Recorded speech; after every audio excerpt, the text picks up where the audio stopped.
तो आज हमारे साथ हमारे राम प्रिय प्रभु जी जुड़े हैं यहाँ ऑस्ट्रेलिया से। और अ, हमारे प्रभु जी इस्कॉन में हैं और गुरुदेव से इनकी भेंट हुई और गुरुदेव ने इनके दिल को जीत लिया। और उसके बाद कैसे भेंट हुई, कैसे भजन में आए, कब आए, कब इन्होंने दीक्षा ली, किससे दीक्षा ली, ये सब बातें हम प्रभु जी से सुनेंगे। जितना भी प्रभु जी विस्तार से कह सके उतना अच्छा है। हमारे पास समय की कोई कमी नहीं है, हम आपसे सुनने के लिए प्रस्तुत हैं, बैठे हैं। हम हर भक्त के अनुभव और गुरु वैष्णव की महिमा को सुनकर बड़े आनंदित सब होते हैं। तो आज हमारा 250वां दिन है, 250th डे। एवरीडे हम लोग ये कार्यक्रम को कर रहे हैं। अनेक देशों से, अनेक जगह से गुरुदेव के प्यारे भक्त, उनके शिष्य, उनके चाहने वाले लोग आके अपने हृदय की उद्गार को प्रस्तुत करते हैं और हम सभी को उन भावों में डुबोते हैं। पूज्य महाराज जी के मधुर भावों में हम सबको डुबो देते हैं। तो आपके चरणों में मेरा प्रणाम है सबसे पहले, और आपसे यही अनुरोध है कि आप खुलकर और अपने हृदय को हमारे सामने खोलें। गुरुदेव के प्रति आपके जो भाव हैं, आपको जो अनुभव है, आपको जो उनकी कृपा मिली है, वो सब हम सबसे आप साझा करें। प्रभु जी आप शुरू कर सकते हैं। थैंक यू, धन्यवाद। अच्छा, नमस्कार सभी वैष्णव जनों को, सभी श्रोता गणों को मेरा दंडोत प्रणाम। भगवान के बारे में जो भी सुनना चाहता है उसकी उत्सुकता अपने आप में ही एक बड़े ही एक शुभ प्रारब्ध का, या कहना चाहिए कि एक शुभ लक्षण है उनका, वह कि जो उनके मन में यह इच्छा होती है कि वह भगवत चर्चा सुनना चाहते हैं, संत महात्माओं का चरित्र सुनना चाहते हैं। वास्तव में भगवान के प्रति भक्ति उत्पन्न करने का यही एक मार्ग है कि हम संत महात्माओं की गुणों की चर्चा और उनसे भगवान के विषय में सुने। कि भगवान की लीला को एकदम समझना हमारे लिए बहुत कठिन है। हम मंदबुद्धि हैं, कलयुग में उत्पन्न हुए हैं, ये बात तो हर कोई जानता है। सुमंद मंदमती हो, तो सुमंद कहा गया है कि ऐसा भी नहीं कि मंद है, सुमंद 2 बार कह दिएगा। एक तो सुमंद कहा, फिर उसके बाद मंद फिर कह दिया। तो हमारे लिए तो यह बड़ी कठिन है यह यात्रा, और इसमें हमें गुरु ही जो है हमारी नौका के संचालक होते हैं। भगवान कहते भी हैं कि मैं ही अनुकूल वायु बनकर दूसरी जगह पहुंचाता हूँ। वास्तव में गुरु जो है हमारे सदगुरु हैं, जो हमें दूसरे तरफ ले जा सकते हैं, क्योंकि वह जानते हैं कि दूसरी तरफ क्या है। उन्होंने दूसरी तरफ देख रखी है, तभी वो ले जा सकते हैं। इसलिए उनको ज्ञानी न तत्वदर्शिना कहा गया है। वो ज्ञानी है और तत्वदर्शी है, तत्व को जानते हैं। और तत्व यही है जो गुरु की कृपा से प्राप्त होता है, क्योंकि गुरु ही साक्षात भगवान के हमारे स्वरूप है, जो यहाँ प्रत्यक्ष हमारे लिए सामने है, और जिनके हम उपदेशों को सुनकर जिन पर चल सकते हैं। ये हमारे लिए बड़ा आवश्यक हो जाता है। मैं भी यह सोचता हूँ कि जब गुरुदेव पहली बार ऑस्ट्रेलिया आए, ब्रिस्बेन में आए, एक स्कूल है यहाँ ग्रेसविल स्टेट स्कूल है, वहाँ उनका कार्यक्रम हुआ। प्रकाश जी हमारे बड़े अच्छे मित्र हैं, और उन्होंने हमको निमंत्रण दिया कि आप भी आइए, क्योंकि संत महात्मा आते हैं तो ये बड़ा अच्छा रहता है कि सबसे दर्शन किए जाए, उनसे मिला जाए। तो उनसे मिलने हम गए, वहाँ देखा बड़ा ही अच्छा कार्यक्रम हो रहा था। बच्चे भी बन के आए थे, नई नई पोशाकें पहन के आए थे, नाच और नृत्य भी हुआ, भगवान के कीर्तन हुए। तो उसके बाद वह कार्यक्रम वहाँ समाप्त हो गया। उसके बाद बहुत समय निकल गया। गुरुदेव आए कई बार, कई और संत महात्मा आए जिनके हमने प्रवचन सुने और सुनते रहे लगातार। तो देखिए क्या होता है कि गुरुदेव तक पहुंचना आसान भी नहीं होता। कभी ऐसा होता है कि संत महात्माओं के थ्रू उनके जो शिष्य हैं उनके द्वारा वो मार्ग आपके लिए सुलभ कर दिया जाता है। मैं यही सोचता हूं कि जब भक्ति तीर्थ महाराज यहाँ आए, वामन महाराज यहाँ आए, और हमारे अभी उनका नाम श्रीधर महाराज है, पहले रसिकानंद उनका नाम था। तो उन्होंने आके कथाएं यहाँ कहीं, और भी माधव महाराज यहाँ आए, उनको सुना हमने। तो इस तरह से लगातार यह एक क्रम चलता रहा और उसके द्वारा फिर यह हुआ कि वो मार्ग अपने आप ही खुल गया, प्रशस्त हो गया कि गुरुदेव के दर्शन हुए। गुरुदेव जी का ब्रिस्बेन में आना हुआ और तब मैं रेडियो प्रोग्राम दे रहा था। मैंने प्रकाश जी से यह प्रार्थना की कि यदि संभव हो तो मैं गुरुदेव जी का इंटरव्यू रेडियो पर सुनाऊं। उसकी प्रति मेरे पास नहीं है रेडियो की, वो मुझे ऐसा ध्यान है कि कभी यह मैंने ढूंढने की कोशिश की, लेकिन लगता है कि वो कहीं मिस हो गई रेडियो प्रोग्राम की रिकॉर्डिंग। फिर भी हो सकता है कहीं हो तो मुझे मिलेगी तो मैं ढूंढ के उसे बाहर लाऊंगा। तो उनका रेडियो प्रोग्राम हुआ, मैंने उसे कई प्रश्न पूछे। बड़े अच्छे प्रश्न थे कि लोग हरिनाम में उनकी रुचि नहीं है, कैसे रुचि उत्पन्न की जाए। लोग आजकल माया में फंसे हुए हैं, उनको माया में ही ज्यादा अच्छा लगता है, सांसारिक बातें ही उनको अच्छी लगती हैं। और वास्तव में यह बात आजकल के युग की है। यह बहुत कठिन हो जाता है कि लोगों को किस तरह से झुकाया जाए। महाराज एकदम समय की पाबंदी रहे। मुझको जिस समय बुलाया गया मैं वहां पहुंचा और मैंने वो प्रोग्राम रिकॉर्ड किया। तो कुछ आधा घंटे या 20 मिनट का वो प्रोग्राम था, लेकिन बड़ा अच्छा रहा वो प्रोग्राम। महाराज ने ये सब बातें बताई कि लोग जो हैं वो अपनी तरफ से हमें प्रयत्न करते रहना चाहिए। उन्होंने ये कहा कि यदि आप वैष्णव हैं, यदि वैष्णव पंथ में आपने को स्वीकार किया है, तो यह आपका कर्तव्य बनता है कि संसार में यह भगवान की भक्ति का प्रसार कीजिए और भगवान के नामों को जितना आप लोगों तक पहुंचा सकें उतना अच्छा होगा, क्योंकि उसी से मार्ग सुलभ हो जाता है। नहीं तो जन्म जन्मांतर का यह जन्म और मृत्यु का जो चक्र है, इसको तोड़ना बड़ा मुश्किल है। हम लोग समस्त सृष्टि में एक बहुत ही छोटे तिनके की भांति तैर रहे हैं। पृथ्वी खुद में 27 किलोमीटर की रफ्तार से घूम रही है और उस पर हम बैठे हुए उसी के साथ हम भी घूम रहे हैं। कब क्या हो जाएगा ये हम नहीं जानते। जब आप ड्राइविंग सीट पे बैठे होते हैं और कार चला रहे होते हैं, तो बस यही आदमी सोचता है कि अपने को नियंत्रण में रखे। वही बात आज हमारे लिए है कि यह पृथ्वी हमारे लिए एक वाहन है जिस पर हम घूम रहे हैं।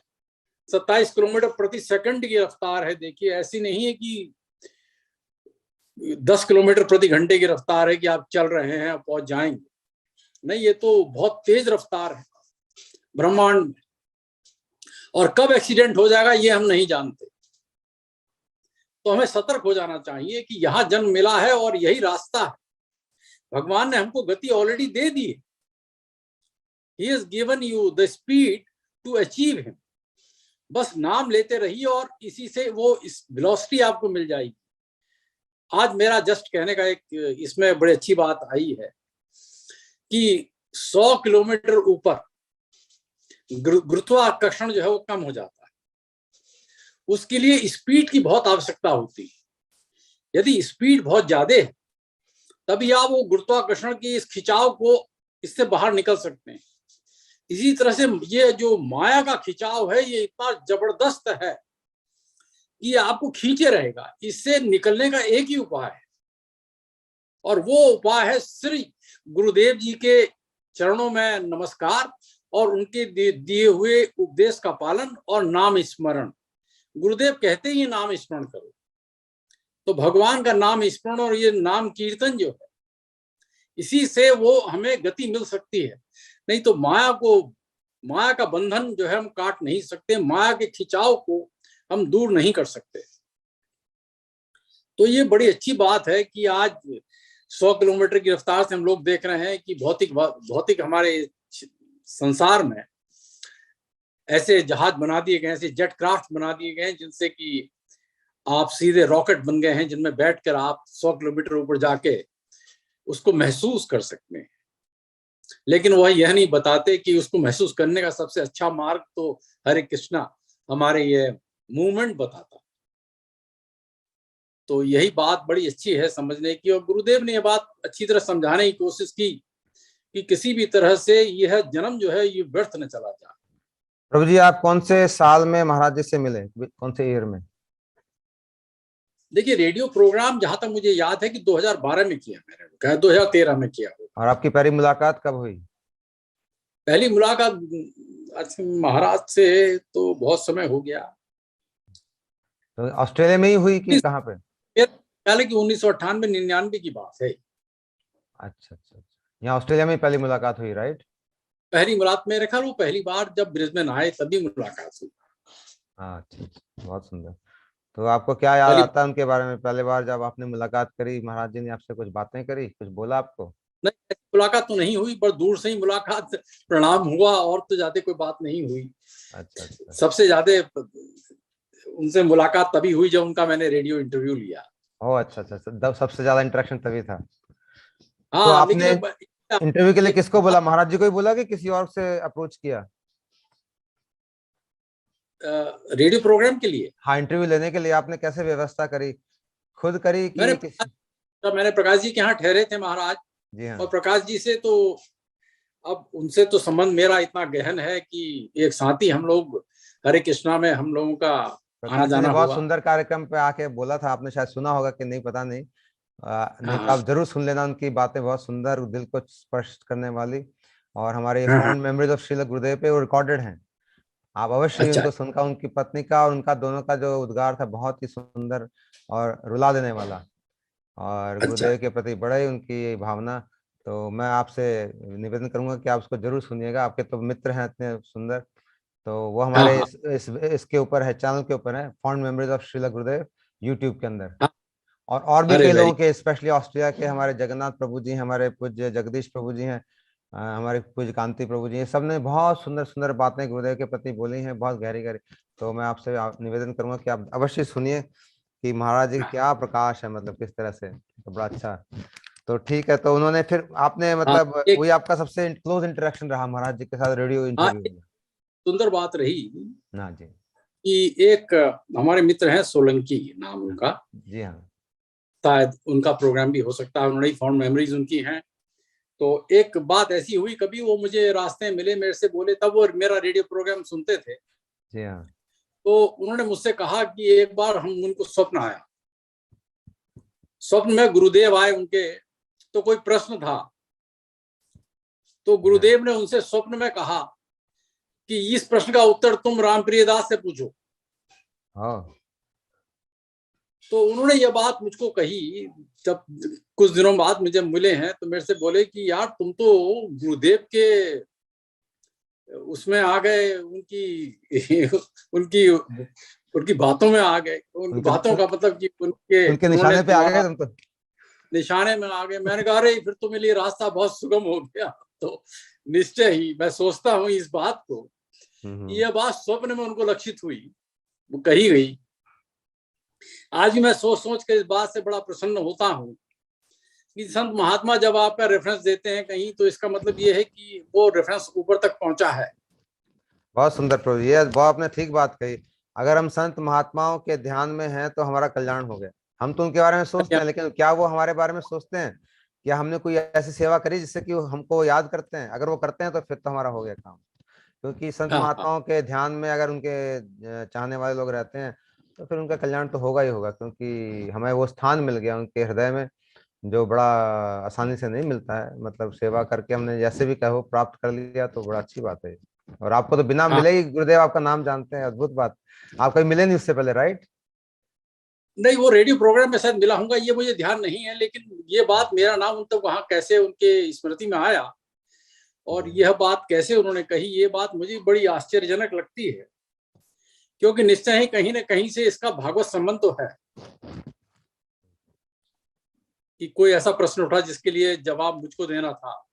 तो आप ये जो तो रेडियो प्रोग्राम करते हैं, ये इसका क्या मतलब ये इंटरव्यूज ही होते हैं या भारतीय मूल के लोगों के लिए होता है या सभी के लिए होता है? क्या इसका किस तरह का प्रोग्राम है, कार्यक्रम है ये? ये जो रेडियो प्रोग्राम मैं देता था, ये वास्तव में एक रिफॉर्मिस्ट एटीट्यूड से मैं करता था। अच्छा। मैं भागवत के ऊपर कहता था। मैंने कोई किताबें, हमारे जो स्वामी प्रभुपाद हैं, जी हाँ। उन्होंने के जो इंग्लिश लेक्चर्स थे उनकी कुछ किताबें इन्होंने संकलन करके बनाई। हम्म तो एक किताब थी teachings of Lord Kapil Dev. हम्म। और एक किताब है टीचिंग्स ऑफ मदर कुंती। हम्म, ये अंग्रेजी की किताबें, अंग्रेजी में संकलन है उनका, तो उसका मैंने हिंदी अनुवाद किया। उस हिंदी अनुवाद के ऊपर मैं बोलता था, उसको और एक्सपेंड करके या उसकी व्याख्या और टीका करके बोलता था, क्योंकि इधर उधर से और भी कई बातें आती थी और जो आज संसार में है वो सब बातें आती थी, तो उनके विषय में बोलता था। अभी समय कितना है मेरे पास? समय तो है प्रभु जी, आप चिंता ना करें, अभी तो 6:30 हुए हैं। हम तो एक अच्छा डेढ़ अच्छा। घंटा भक्त लोग जितना बोलना चाहें बोलते हैं। कुछ लोग 1 घंटा बोलते हैं, कुछ लोग 1.5 घंटा बोलते हैं, कुछ 2 भी बोलते हैं, जैसे जैसे उनके हृदय के भावनाएं होती है। हम किसी को ज्यादा रोकते नहीं है, लेकिन हाँ, हम चाहते हैं कि वो सिर्फ मधुर स्मृतियां ही बोलें। मतलब ज्यादा हाँ फिलॉसफी नहीं बोलते लोग, क्योंकि फिलॉसफी ना सब तो जानते ही हैं थोड़ी बहुत। और हाँ हाँ, अगर उससे स्मृतियों से जुड़ी हुई कोई बात है तो उसको वो कह सकते हैं। लेकिन जैसे हाँ आप अभी हाँ बता रहे हैं, बड़ा अच्छा अच्छा, कैसे आए, क्या हुआ, कहाँ लोगों से मिले, पर्सनल बातें, आपके हाँ हाँ आपके व्यक्तिगत जो गुरुदेव ने आपके जीवन को छुआ, उसको हमारा हाँ हाँ सुनने का बड़ा इच्छा रहती है। क्योंकि हम चाहना जानना चाहते हैं गुरुदेव की पर्सनालिटी कैसी थी, किस किस लोगों को कहाँ कहाँ किस किस तरह से छुआ उन्होंने, और उनको एनर्जाइज कर दिया, उनके जीवन को बढ़ा दिया आगे। तो ये हमें हाँ जान के बड़ा उत्साह मिलता है। उनके एक विशाल शक्ति का परिचय भी इससे हमें मिलता है, कि कैसा स्पिरिचुअल हाँ पावर उनमें था, कैसे कैसा ड्राइविंग फोर्स था, जो कि अनेक लोगों को उन्होंने मूव कर दिया। तो ये हम हाँ जानना हाँ चाहते हैं। फिलॉसफी तो हम किताब में पढ़ लेते हैं अनेक बार। तो हाँ हाँ, तो इसलिए आप पर्सनल जो बातें हैं, कैसे आप गए, क्या क्या आपको लगा, क्या क्या आपको अनुभूतियां हुई, ये सब चीजें में बड़ा अच्छा लगता है सुन के। हाँ हाँ जी हाँ, जो सिर्फ आपको हाँ पता, बहुत। आपने आज के पहले किसी को बताई नहीं, वो बातें विशेषता है। हाँ हाँ, ये बात तो जो उन्होंने कही मुझसे, आज मैंने आपसे ही कही जी हाँ। कि ये कहने का अवसर मुझे याद ध्यान में आई बात की यह बात हुई थी। और उसके उसके बाद तो फिर गुरुदेव जी की सिर्फ समाचार ही मिलते रहते थे बस। और तो संत महात्मा जो आते थे गौड़ीय संप्रदाय के हमारे, वो उनके मैंने लेक्चर्स वगैरह सुने या उनके जी हाँ। क्लासेस अटेंड करी, तो यह बड़ा अच्छा लगा। गुरुदेव जी से उसके बाद फिर संपर्क मेरा वो रेडियो प्रोग्राम ही एक आखिरी संपर्क था। तो आपका जो रेडियो प्रोग्राम का साक्षात्कार था, वो कितनी देर तक चला? वो 20 मिनट या 20 या आधा घंटे के लगभग चला है। अच्छा अच्छा, बहुत सुंदर। तो उसके बाद तो में, वह प्रोग्राम के बाद आपको कमेंट्स भी आते हैं कि कार्यक्रम के बारे में कोई लिखते हैं, या कुछ लोग से हाँ, लोगों फीडबैक में आता है? कमेंट आते रहे, लोग याद करते हैं उन सब बातों को। और यहाँ तक कि कभी कभी तो मुझको पकड़ लेते हैं रास्ते में, कहते हैं कि आप ही देते थे वो प्रोग्राम, मेरी आवाज से वो मुझे पहचान जाते हैं। वाह। एक दिन तो किसी टेक्निकल प्रोग्राम में मैं कॉन्फ्रेंस में गया हुआ था, वो टेक्निकल कॉन्फ्रेंस में मैंने कोई टेक्निकल क्वेश्चन पुट किया, जो स्पीकर था, हम्म, तो जब उसे सेमिनार में क्वेश्चन पुटअप किया तो उसने मुझे बाद में एक लड़का जो वहां आया हुआ था, उसने मुझे टी टाइम के जो ब्रेक था उसमें पूछा कि क्या आप रेडियो प्रोग्राम देते हैं। मैंने कहा ये बात कैसे पूछी? उसने कहा कि आपने जो प्रश्न पूछा, थोड़ा सा अंग्रेजी का प्रश्न था, अंग्रेजी में पूछा गया और टेक्निकल क्वेश्चन था, लेकिन उसने आवाज का वो टिम्बर पकड़ ली, वो जो ओह, जिसे कहते हैं, तो आई डोंट नो वो कुछ कहा जा सकता है उसके बारे में, उसको हिंदी में कह पाना कठिन है, हिंदी में कह पाना अंग्रेजी में भी कठिन है। वो आवाज उसने समझ ली कि ये बात जो है ये रेडियो प्रोग्राम जो देते हैं इन्होंने ही कही। तो उसने मेरे से पूछा यह बात, तो तब से मुझे ऐसा लगा कि, और लोग फिर मुझे फोन करते थे अपनी कुछ कॉन्फिडेंशियल बातें शेयर करने में, तो जिनके उनको यह विश्वास हो जाता था कि यह व्यक्ति जो है इससे वो शेयर कर सकते हैं। मुझे बड़ा अच्छा लगता है इस बात को कि यह बात तभी संभव है जब आपकी भगवान में और संतों में रुचि हो, आपकी निष्ठा हो। मैं यह सोचता हूं अन्यथा लोग आपसे अपनी पर्सनल बातें शेयर नहीं करेंगे। और ये इसके लिए उनको ये भी मालूम होना चाहिए कि जिससे वो शेयर कर रहे हैं वो कन्फाइड ही करेगा, वो अपने तक सीमित रखेगा और किसी से कहेगा नहीं। जी हाँ, जी हाँ। और वास्तव में ये एक बड़ी अच्छी बात है, और संतों में ही हम लोग पाते हैं कि संतों से ही हम शेयर कर सकते हैं। संतों तभी की जो तो हमारे, ज्यादा कोई पर्सनल बातें होती नहीं, उनका तो जीवन खुली किताब है प्रभु जी। वो तो हाँ सबके लिए, क्योंकि उनका अंदर बाहर एक जैसा है, कुछ छुपाने की उनके पास चीज नहीं है, सब कुछ दिखाने की ही है, और सब कुछ ओपन है सबके लिए। इसलिए ऐसे संत महात्मा जिनका निर्मल चरित्र ऐसे है, तो उनका क्या कहना, उनके कोई सीक्रेट्स नहीं है, उनका सब कुछ ओपन है। और जितना हाँ लोग उसको देखेंगे उतना ही उनका खुद का कल्याण होगा। हम लोग ये कार्यक्रम को करते हैं हमारा अपने कल्याण के लिए करते हैं, कि इन गुरुदेव की हाँ बातों को सुन के लोग आप भक्तों के मुख से हमारा भक्ति में भावना बढ़ती है, और हमें इस संसार में यात्रा में बड़ा आराम सा मिलता है, एक सुकून मिलता है कि अब हम इसको हाँ यात्रा को ठीक से चल सकते हैं। तो ये हम अपने कल्याण के लिए करते हैं, हम किसी के और के लिए नहीं। और जो भी लोग इसको सुनते हैं वो आनंद में रहते हैं, तो अच्छा लगता है। हाँ। अब मैं चाहता हूँ कि इस कार्यक्रम को यहीं पर विराम दूं। ठीक इससे है अधिक प्रभु तो मैं क्या शेयर कर सकता हूँ फिर। बस यही लगता है कि मेरे गुरु महाराज जो वहाँ मायापुर में है आजकल, क्या आपके गुरु जी का नाम क्या है प्रभु जी? श्रीमद सुभग स्वामी महाराज। अच्छा अच्छा, सुबह स्वामी। ठीक। तो उनका बड़ी अच्छी मैत्री है उनसे, गुरु महाराज से, हमारे ये गुरुदेव जी से। तो उनकी मैत्री रही। हमारे पूज्य नारायण महाराज जी के साथ।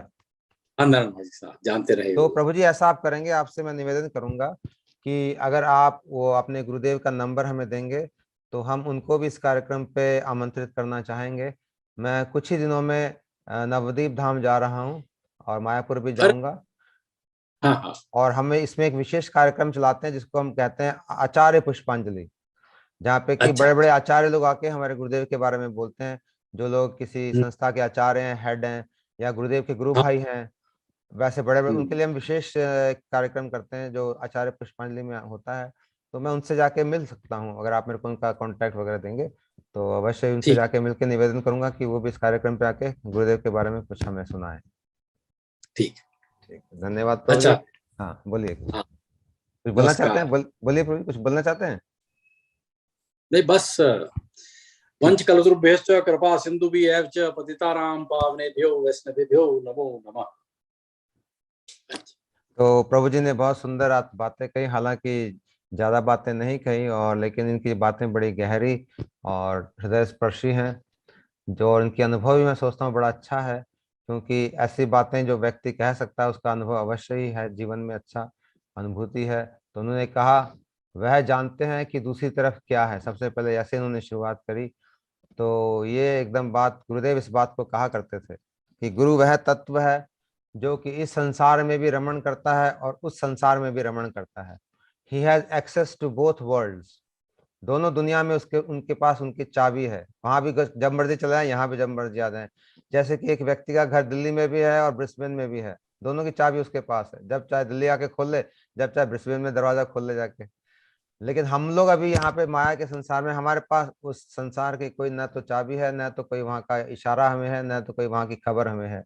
लेकिन गुरुदेव एक ऐसे तत्व हैं जिनको न केवल वहाँ की खबर है, बल्कि वहाँ के बड़े अच्छे निवासी हैं, वहाँ पे रमे रमे हुए हैं, वहां पे ही घूमते हैं ज्यादातर। यहाँ कभी कभी आते हैं हमारे पास, दिखते हमारे पास है, होते वहां पे। गुरुदेव इसका एक उदाहरण देते थे, कहते थे कि अगर मान लो आपको चीन का सामान बड़ा पसंद है, चाइनीज गुड, चाइना के फोन, चाइना के इलेक्ट्रॉनिक्स, ये सब चीजें, लेकिन हमारे देश का चाइना से अच्छा संबंध नहीं है, तो कहते हैं फिर उस सामान को कैसे प्राप्त करेंगे?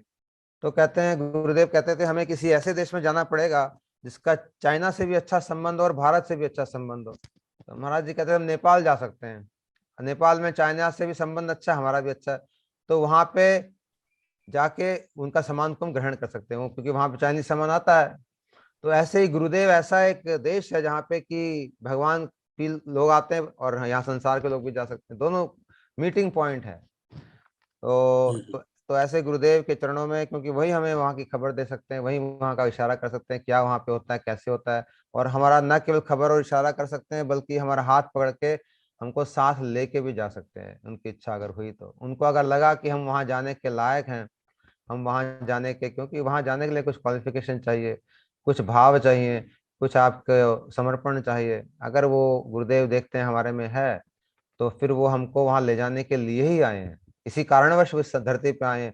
वो और कोई कारण से नहीं आते यहाँ पे, क्योंकि वो तो उस लोक से आते, नित्य मुक्त हैं, खाली हमें यहाँ से ले जाने के लिए आए हैं। हम प्रस्तुत हैं कि नहीं, ये हमें सोचना पड़ेगा। क्या हम रेडी हैं यहाँ जाने के लिए? क्या हमने समर्पण किया है, या फिर हम लोग विफले जन्म गंवायूं ना, जैसे आपने कीर्तन किया, हम लोग ये विष को ही खाए जा रहे हैं जानबूझ के। सब कुछ जानते हुए, सब कुछ पहचानते हुए, सब कुछ सुन रखा है, लेकिन फिर भी उस खाते वही हैं, विष खाते हैं, जहर ही खा रहे हैं। जहर खाएंगे तो भैया मरना ही पड़ेगा, प्राण तो निकल ही जाएंगे। जहर खाओगे तो, अमृत पियो तो हमेशा के लिए जिंदा रहोगे। तो अमृत तो कभी कभी पीते हैं, ज्यादातर तो हम जहर ही खाते हैं संसार में।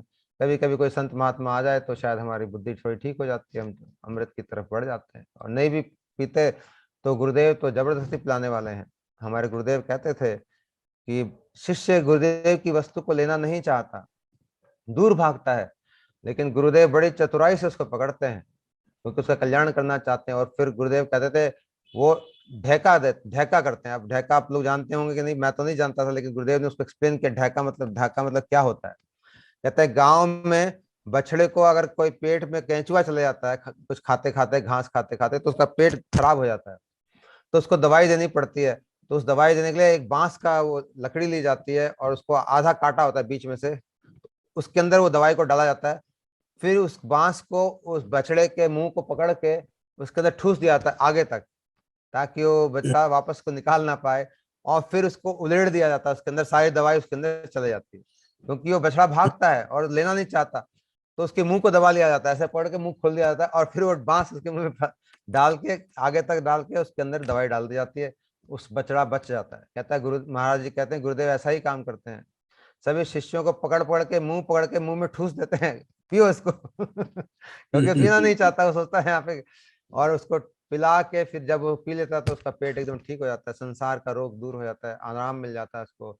ये जन्म जन्मों का जो आग लगी हुई है, संसार दावा नल लीढ़ लोक है, वो आग धीरे धीरे शांत हो जाती है।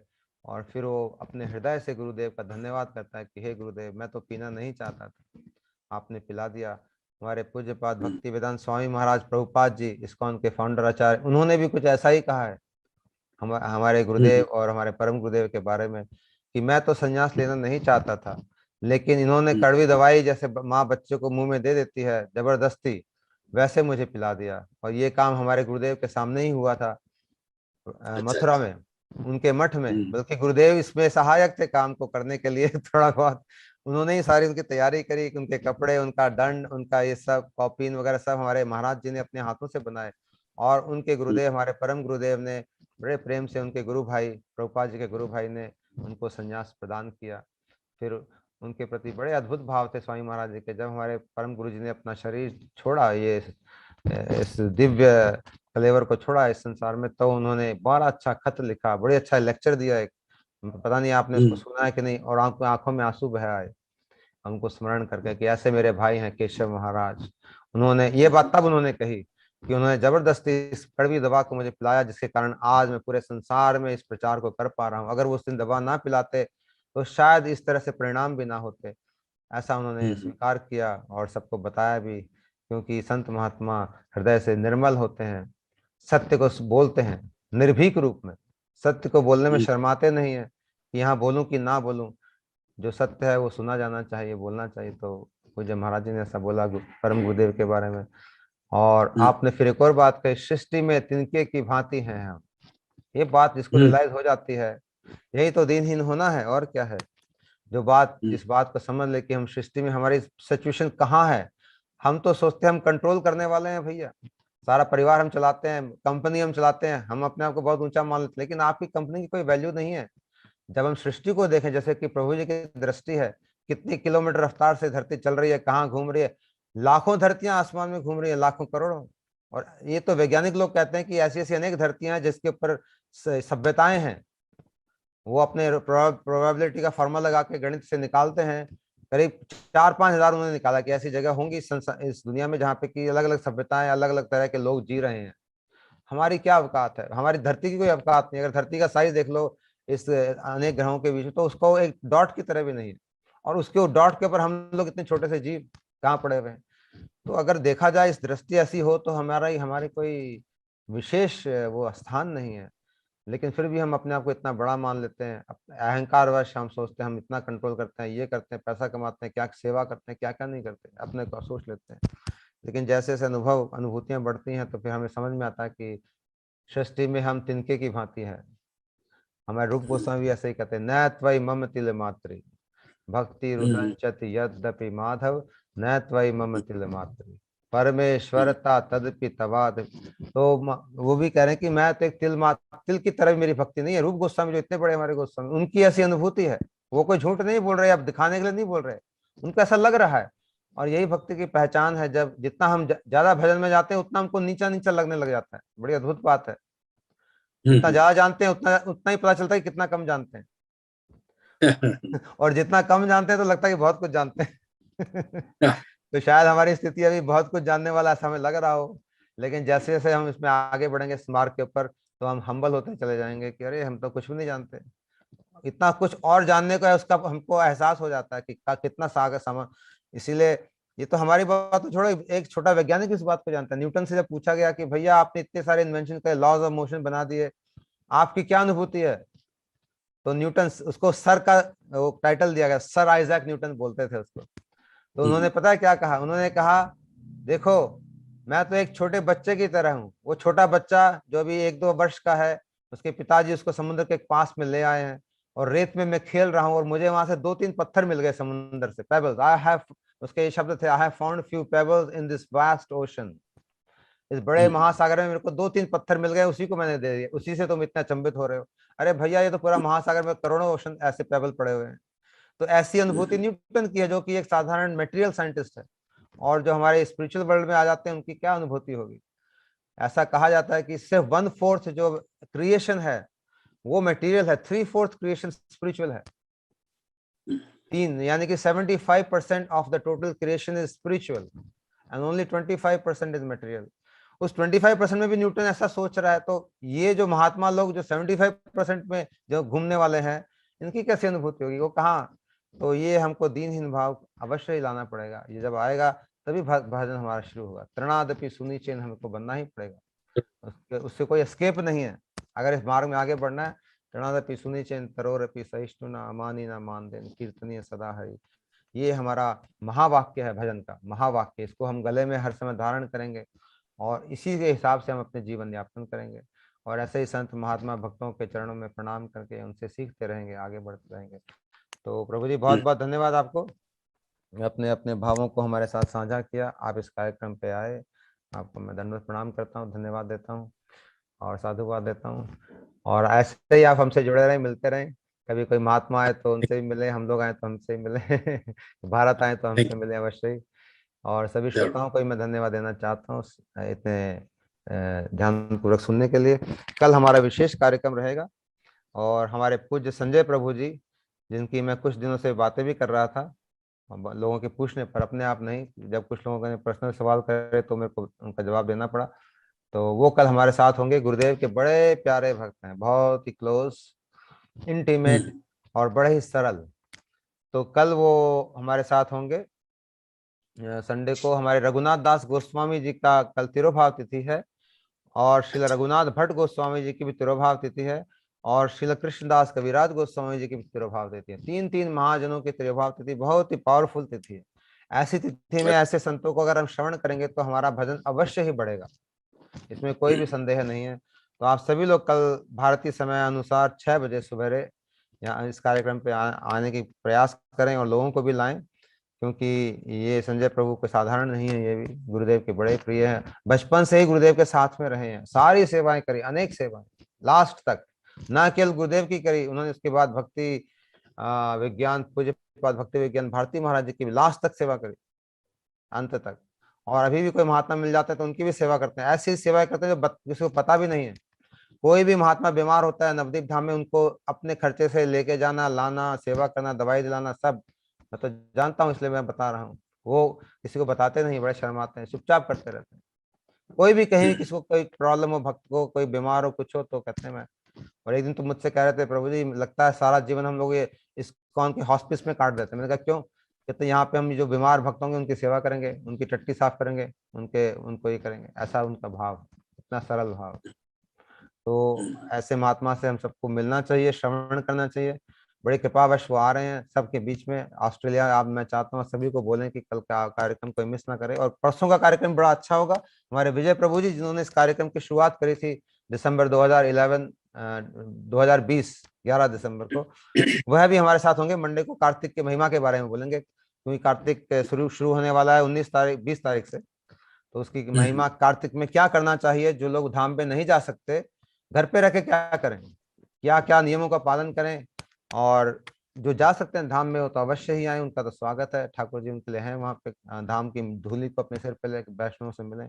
लेकिन जो लोग नहीं जा सकते किसी कारणवश, जैसे कि स्पेशली ऑस्ट्रेलिया में अभी आना जाना बंद कर रखा है सरकार ने, पता नहीं खुला कि नहीं, तो उनके लिए क्या हो, घर पे बैठ के क्या व्यवस्था करी जाए ताकि वो भजन में आगे बढ़े। कार्तिक का समय बड़ा ही इंपॉर्टेंट, एनर्जेटिक, इसको ऊर्जा व्रत कहते हैं, एनर्जी आती है जहाँ से। तो इसमें एक महीने के लिए इस कार्यक्रम को भी थोड़ा कम करेंगे, हर रोज ना करेंगे, बल्कि खाली आचार्य पुष्पांजलि करेंगे क्योंकि हम अपना खुद का भजन भी करना चाहते हैं इस महीने में अपने, ताकि हम अलग स्थलियों पे जाएंगे, गुरुदेव को स्मरण करेंगे। इसलिए सब लोग अपने, क्योंकि एनर्जी इसमें जितना भजन करेंगे उतनी एनर्जी आएगी। तो आप सभी का धन्यवाद। आप सभी से कल हम लोग फिर मिलेंगे सुबह 6 बजे भारतीय समय अनुसार। तब तक के लिए सभी को दंडवत प्रणाम। श्री गुरु महाराज की जय, अनंत कोटि वैष्णव वृंद की जय, गौर भक्त वृंद की जय, श्री हरिनाम संकीर्तन की जय, श्री गुरुदेव की मधुर स्मृतियों की जय, गौर प्रेमानंदे हरि हरि बोल। हरि हरि बोल।